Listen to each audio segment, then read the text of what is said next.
Doctor B R. Ambedkar की 125वीं जयंती पर मध्य प्रदेश में उनकी जन्मस्थली मऊ से 14 अप्रैल को पीएम नरेंद्र मोदी ग्राम उदय से भारत उदय अभियान की शुरुआत करेंगे।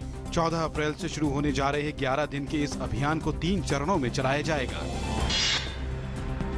जम्मू कश्मीर की मुख्यमंत्री महबूबा मुफ्ती ने आज राजधानी दिल्ली में केंद्रीय शहरी विकास मंत्री वेंकैया नायडू से मुलाकात कर राज्य के राजनीतिक हालात पर चर्चा की। मुलाकात के बाद पत्रकारों से बात करते हुए महबूबा मुफ्ती ने कहा कि राज्य में विकास परियोजनाओं को लेकर केंद्र के रुख का हम स्वागत करते हैं और मुलाकात के दौरान केंद्र की विभिन्न योजनाओं से राज्य को होने वाले लाभ पर भी चर्चा हुई। नौसेना प्रमुख एडमिरल आर.के. धवन ने आज कहा कि भारतीय नौसेना देश के समुद्री सीमाओं की रक्षा करने में पूरी तरह से सक्षम है। मुंबई में आईएनएस विराट पर आयोजित समारोह में बोलते हुए नौसेना प्रमुख ने कहा कि भारत दूसरे देशों के साथ अपने तकनीकी संबंधों को और मजबूत करेगा। भारत और अमेरिका के बीच रक्षा साजो सामान के आदान प्रदान पर सैद्धांतिक रूप से समझौता हो गया है, जिसके तहत दोनों देशों की सेनाएं एक दूसरे के सामान अड्डे का इस्तेमाल कर सकेंगी। रक्षा मंत्री मनोहर पर्रिकर और भारत दौरे पर आए अमेरिका के रक्षा मंत्री एस्टन कार्टर के बीच मुलाकात में इस बात पर सहमति बनी। दोनों देशों ने स्पष्ट किया है कि समझौते पर आगामी कुछ हफ्ते या महीने के अंदर दस्तखत हो जाएंगे। अमेरिका ने आतंकवाद के खिलाफ भारत के रुख का जोरदार समर्थन किया है। चुनाव आयोग ने कोलकाता पुलिस प्रमुख को हटाने का आदेश दिया है। पश्चिम बंगाल में चुनाव में सत्ताधारी तृणमूल कांग्रेस के लिए कथित रूप से काम करने को लेकर भाजपा और लेफ्ट पार्टियों ने चुनाव आयोग से शिकायत की। उधर केरल और तमिलनाडु में भी प्रचार लगातार रफ्तार पकड़ता जा रहा है। बीते 2 सालों से सूखे से जूझ रहे देश में इस बार सामान्य से ज्यादा बारिश की संभावना जताई गई है। मौसम विभाग ने उम्मीद जताई है कि इस बार सूखा पड़ने की संभावना लगभग ना के बराबर है। मॉनसून की मेहरबानी से न सिर्फ खाद्यान्न उत्पादन बढ़ेगा, बल्कि महंगाई को भी काबू में किया जा सकेगा और अर्थव्यवस्था में भी बढ़ोतरी होगी। पूरे उल्लास और उत्साह के साथ मनाया जा रहा है बैसाखी, वैसाखडी, मसाडी, बोहाग बिहू, पोइला वैशाख, विशु, महाविशुबा, संक्रांति और पुथंडू का त्योहार। कई राज्यों में फसल की कटाई के रूप में मनाया जाता है ये दिन। राष्ट्रपति, उपराष्ट्रपति, प्रधानमंत्री ने लोगों को दी बधाई। वित्त वर्ष 2016-17 में भारत 7.7% की विकास दर से बढ़ेगा आगे। रेटिंग एजेंसी फिच ने जारी रिपोर्ट में कहा कि भारत में लोगों की खरीदने की क्षमता में हुई बढ़ोतरी, भारतीय रिजर्व बैंक की ओर से रेपो दर में की गई कटौती से विकास को मिली मजबूती।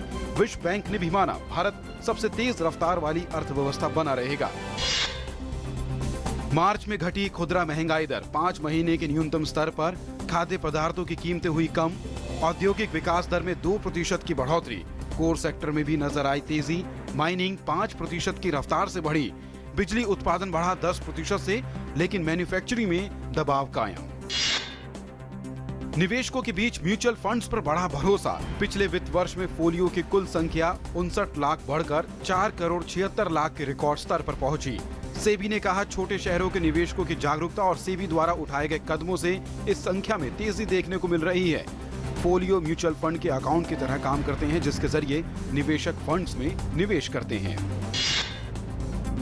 बाघ संरक्षण अभियान को और गति देने के मकसद से प्रधानमंत्री नरेंद्र मोदी ने कल दिल्ली में बाघों के संरक्षण पर मंत्रियों के 3रे एशिया सम्मेलन का उद्घाटन किया। सम्मेलन में आए 13 देशों के 700 प्रतिनिधियों के सामने पीएम मोदी ने क्षेत्रीय और वैश्विक स्तर पर इस मामले में साझेदारी मजबूत करने की बात रखी तो बाघों के शिकार, उनके अंगों की तस्करी और व्यापार को सबसे बड़ी चुनौती बताते हुए उच्च स्तर से इससे निपटने का ऐलान किया। सरकार ने महिलाओं और दिव्यांगों को शोध क्षेत्र में बढ़ावा देने के लिए पीएचडी और एमफिल के शोध पत्र जमा करने में छूट की घोषणा की है। अब नए नियमों के अनुसार महिला एवं दिव्यांगों के लिए पीएचडी के लिए 6 वर्ष से बढ़ाकर 8 वर्ष और एमफिल के लिए 2 से बढ़ाकर 3 वर्ष कर दिया गया है। हरियाणा सरकार ने गुड़गांव जिले का नाम बदलकर गुरुग्राम कर दिया है। हरियाणा के मनोहर लाल सरकार ने मंगलवार को शहर का नाम बदलने का फैसला लिया। राज्य के लोग लंबे समय से गुड़गांव जिले का नाम बदलकर गुरुग्राम रखने की मांग कर रहे थे। एम्स्टर्डम शिफोल एयरपोर्ट को सुरक्षा अलर्ट के चलते आंशिक रूप से खाली करा लिया गया है। पुलिस ने एक व्यक्ति को संदिग्ध गतिविधियों के चलते हिरासत में लिया। गौरतलब है कि ब्रसेल्स में 22 मार्च को हुए हमले के बाद तमाम संवेदनशील जगहों को हाई अलर्ट पर रखा गया है। घटना से इस व्यस्त हवाई अड्डे पर हवाई यातायात में कोई प्रभाव नहीं पड़ा है। मलेशिया के ईपो में चल रहे 25वें सुल्तान अजलान शाह हॉकी प्रतियोगिता में मंगलवार को भारत ने पाकिस्तान को 5-1 के बड़े अंतर से हरा दिया। इस जीत के साथ ही भारत ने खुद को पदक की दौड़ में बनाए रखा है। प्रतियोगिता में भारत की ये तीसरी जीत है। भारतीय टीम का अगला मुकाबला आज न्यूजीलैंड से होगा।